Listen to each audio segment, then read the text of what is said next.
ரம்ஜானை முன்னிட்டு செல்வபுரம் பகுதியில் உள்ள ஹயாதுல் இஸ்லாம் சுன்னத் ஜமாஅத்தில் சிறப்பு தொழுகை நடைபெற்றது. இஸ்லாமியர்களின் புனித மாதமான ரம்ஜான் மாதத்தில் 30 நாட்கள் இஸ்லாமிய மக்கள் நோன்பு இருந்து பிறகு ரம்ஜான் பண்டிகை கொண்டாடப்படுகிறது. ரம்ஜான் பெருநாள் வரும் மாதமே இஸ்லாத்தில் சிறந்த மாதமாக இன்று வரை கருதப்படுகிறது. இந்த மாதம் இறைவனை நெருங்கும் மாதமாகவும், சொர்க்க வாசல்கள் அனைத்தும் திறக்கப்பட்டு நரக வாசல்கள் மூடப்படும் மாதமாகவும், நன்மைகள் அதிகம் கிடைக்கும் மாதமாகவும் இஸ்லாமியர்கள் கருதுகின்றனர். ஆகவே இந்த மாதம் முழுவதும் நோன்பு இருந்து ரம்ஜான் பண்டிகையினை இஸ்லாமியர்கள் இன்று கொண்டாடி வருகின்றனர்.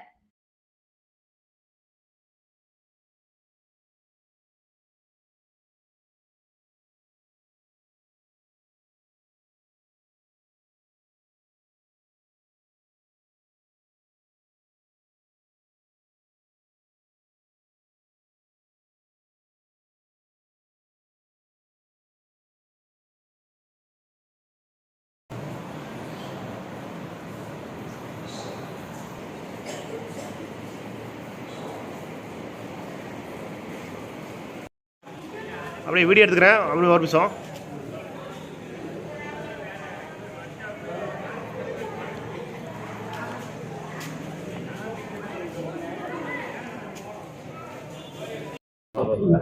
அஸ்ஸலாமு அலைக்கும் வரஹ்மத்துல்லாஹி.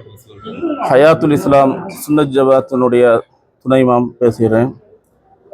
இன்றைய தினம் நோன்பு பெருநாள் நாங்கள் கொண்டாடி கொண்டிருக்கிறோம். நபிகள் நாயகம் ஸல்லல்லாஹு அலைஹி வஸல்லம் அவர்கள் கூறி காட்டினார்கள், நோன்பாளிகளுக்கு 2 மகிழ்ச்சிகள் உண்டு. ஒன்று நோன்பு திறக்கக்கூடிய நேரம், இன்னொன்று நோன்பு பிடித்ததின் காரணமாக இறைவனை சந்திக்கக்கூடிய நேரம் என்று சொன்னார்கள். அதில் ஒவ்வொரு நாளும் அந்த மகிழ்ச்சி இருக்கிறது.